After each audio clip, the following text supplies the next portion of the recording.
Method 1, fixed base method. I is equal to P1 upon P0 into 100, where I means index number, P1 indicates price of current year and P0 indicates price of base year. Now, illustration 1, page number 7, textbook. The data about wholesale prices of wheat in a region are as follows. Taking the year 2005 as a base year, 2005 को हमें base year लेना है, तो उसका जो price होगा वो क्या हो जाएगा, P0. Now prepare the index number for the price of the items for the remaining years. State the percentage increase in the price of wheat in the year 13 from these index number. 2013 में कितना increase हुआ है वो भी हमें बताना है.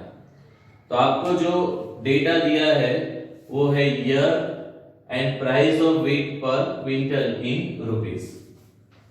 तो जो हॉरिजॉन्टल डेटा है उसको हम यहाँ पे वर्टिकली अरेंज करेंगे.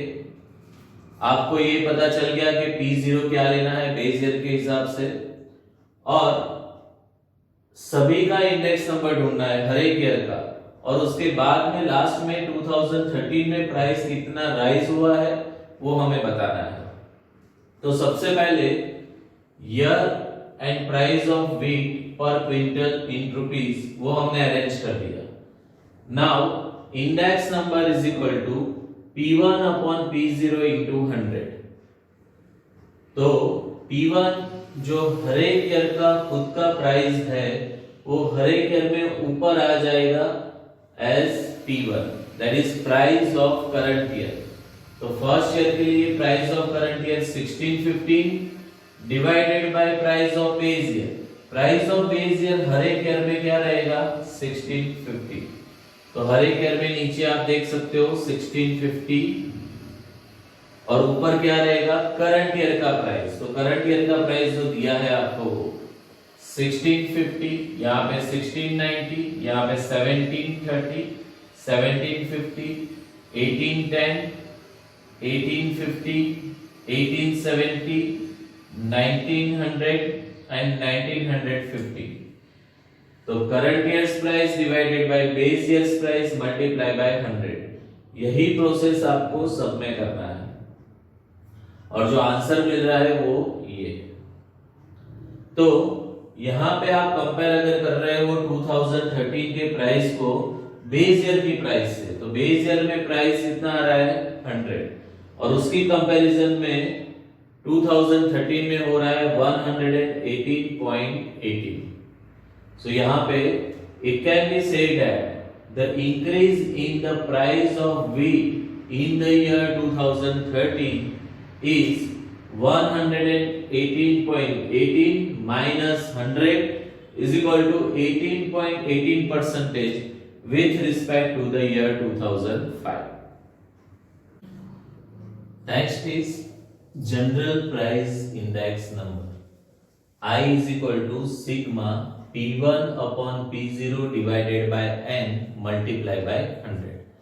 अगर आपको बहुत सारी आइटम्स दी गई है तो आपको जनरल प्राइस इंडेक्स नंबर के फॉर्मूला से ये एग्जांपल करना पड़ेगा. तो illustration 2 page number 8 text book में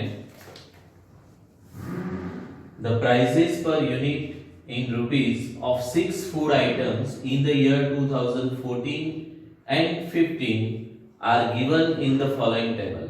Taking 2014 as the base year, 2014 को हमें base year लेना है.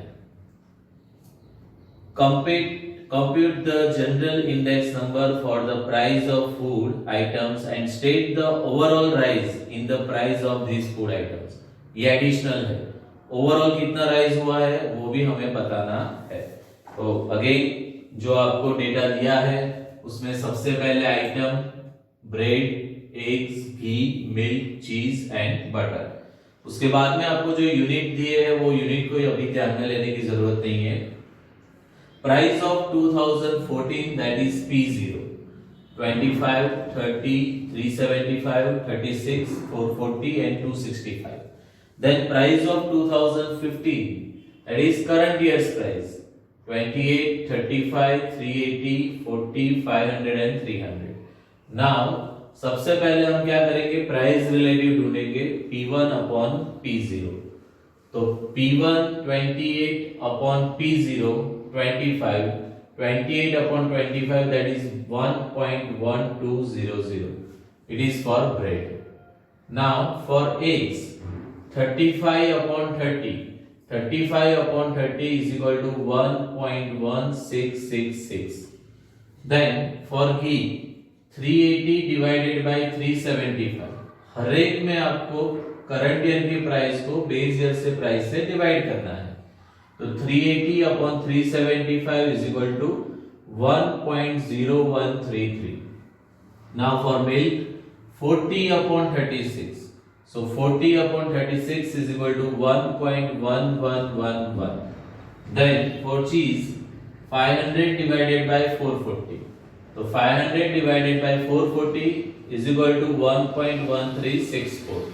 Then butter, 300 divided by 265. So 300 divided by 265 is equal to 1.1321. Now total of these price relative, that is sigma P1 upon P0 is equal to 6.6795.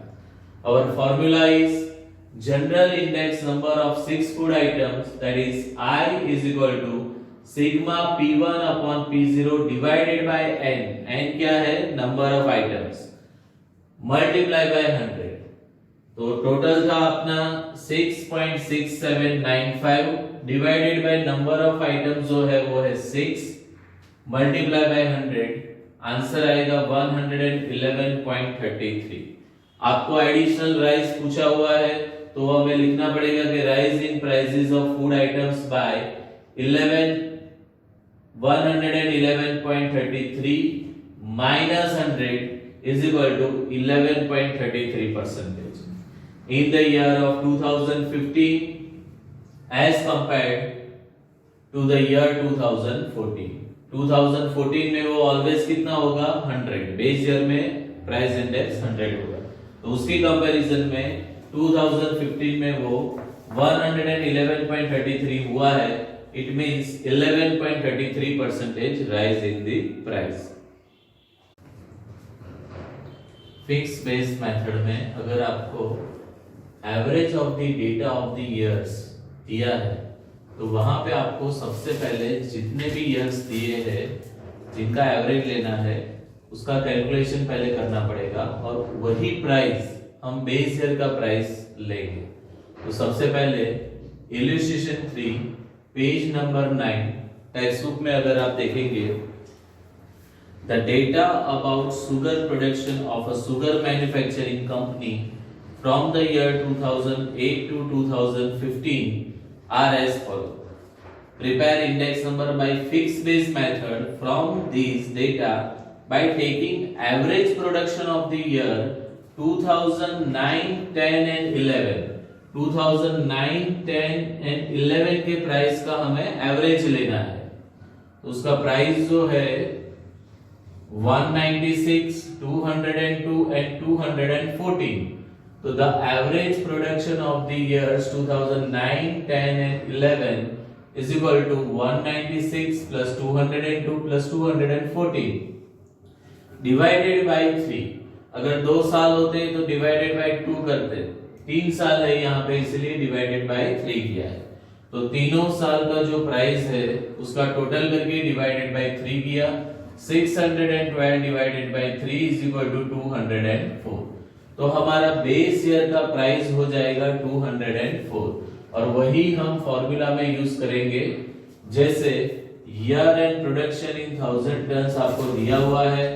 Index number by fixed base method is equal to P1 upon P0 into 100. तो year है 2008 से 2015. Production आपको दिया है 186, 196, 202. 214, 220, 216, 226 and 230. Index number by fixed base method is equal to P1 upon P0 into 100. तो current year का price जो है वो हम ऊपर रखेंगे सब में, और बेस ईयर के प्राइस में क्या लेंगे 204, क्योंकि यहाँ पे 3 इयर्स का एवरेज प्राइस जो आ रहा है वही हमें बेस ईयर का प्राइस लेना है, तो हर एक के डिवाइडेड में 204 लेंगे। तो for the year 2008 186 divided by 204 is equal to 91.80. 2009 196 divided by 204, that is 96.08. 2010 202 divided by 204 is equal to 99.02. 2011 214 divided by 204 is equal to 104.90. 2012 220 divided by 204 is equal to 107.84. 2013 216 divided by 204 is equal to 105.88. 2014 226 divided by 204 is equal to 110.78. And 2015 230 divided by 204 is equal to 112.75. Now, merits and limitation of fixed base method. First of all, merits. First, uniformity is maintained in calculation and comparison. Base year fix है, उसका price fix है, इसीलिए एक uniformity maintain होगा। Second, useful to compare the long term changes.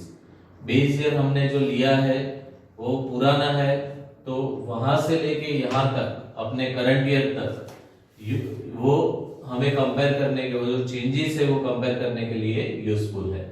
It is easy to understand and compute, बराबर, ये बहुत easy method है कंप्यूट करने के लिए, अंडरस्टैंड करने के लिए। लिमिटेशंस है, change in the items used by the consumer. जो हमने पहले यूज किया था वो आइटम आज भी यूज कर रहे हैं, ऐसा नहीं हो सकता। It is not possible to have standard year. जो नॉर्मल कंडीशन ईयर होता है वो भी होना बहुत इंपॉर्टेंट है, इसलिए ऐसा भी हो सकता है कि वो जो स्टैंडर्ड ईयर है वो पॉसिबल ना हो, जो नॉर्मल हो। Not useful to compare the short term changes. Short term changes compare करना भी यूजफुल नहीं है। Base year is very remote past, comparison can not be appropriate. अगर बेस ईयर बहुत पुराना है तो उसका कंपैरिजन हम इजीली नहीं कर सकते।